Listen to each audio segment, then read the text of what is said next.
سلام على أحلى ناس. اليوم وصفتنا هي طلية، وصفة كتير طيبة وحلا بهالصيف كتير بارد وطيب. عنا لتر حليب، منزل عليه كاسة كاملة من النشا على البارد طبعا، ماء الزهر ما يقارب المعلقة، وبنخلطهم مع بعض على البارد.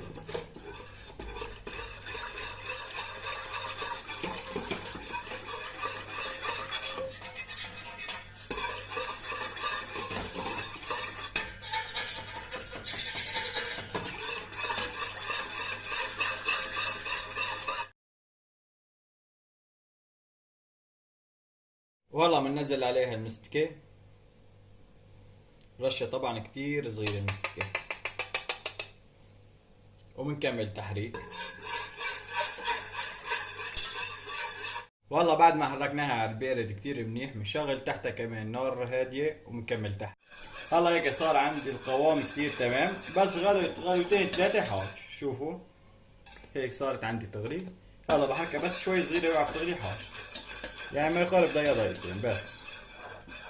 هلا هيك صار عندي القوام تمام، راح اطفي تحته. هيك القوام صار عندنا تمام. شوفوا كيف لازم بهالشكل هيك. والله بنزلها بالصينية.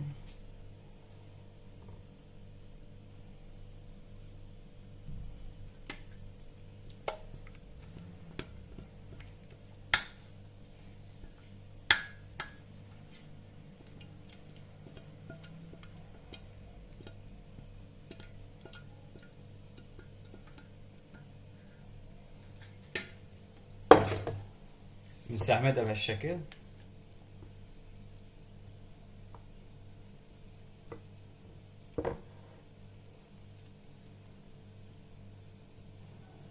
والله بنعيفها بالبراد لبين ما تماسك وتبرد كتير منيح.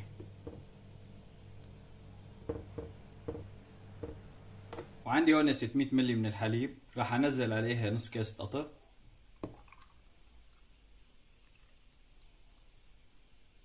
حلقة من ماء الزهر، وهلا بنحركهم مع بعض بهالشكل.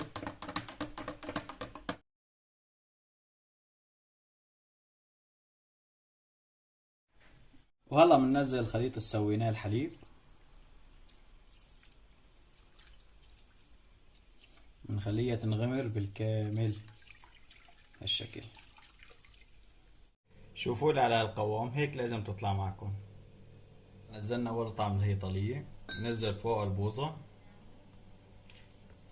بننزل مرة تانية كمان، بننزل فوق كمان مرة تانية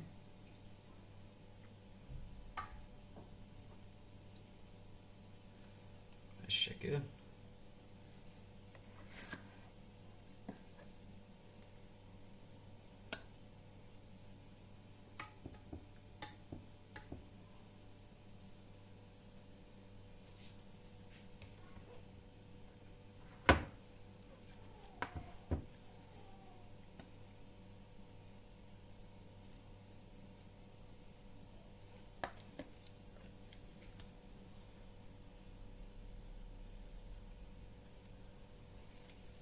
هلا هيك شوفوا بعد ما سكبتها وصارت جاهزة على التقديم. شوفوا شي بشهي والله، وكتير طعمتها كتير طيبة. وإن شاء الله بنلتقي بمقطع جديد ووصفة جديدة، والسلام عليكم.